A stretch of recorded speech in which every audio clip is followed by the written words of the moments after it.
Hi guys, welcome back with me again in this channel. On today's tutorial, I'm going to show you how you can easily give reflections to your photos using Canva.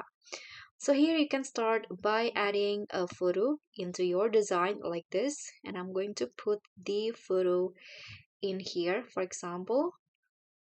And then to easily add reflections, you can just go to apps here on the left panel, click on apps. Then click on the search column and type in easy reflections.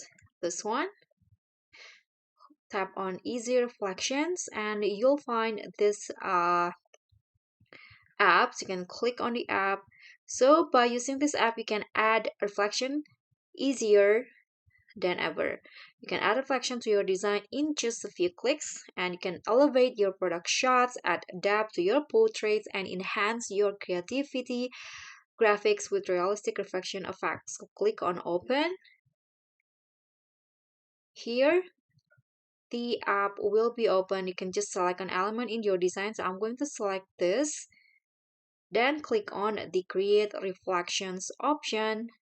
Here you can choose the position below, above, left, or right. So I'm going to go with below, for example.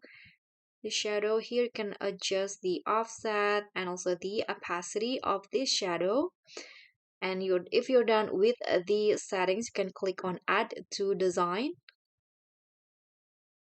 So the image will be added. Here you can just adjust the image to have the reflections. So that's it. You can see it now. My image have reflection on it. And that's all for me. Thank you so much for watching. Don't forget to like, comment, and subscribe. Also click on the thanks. Bye.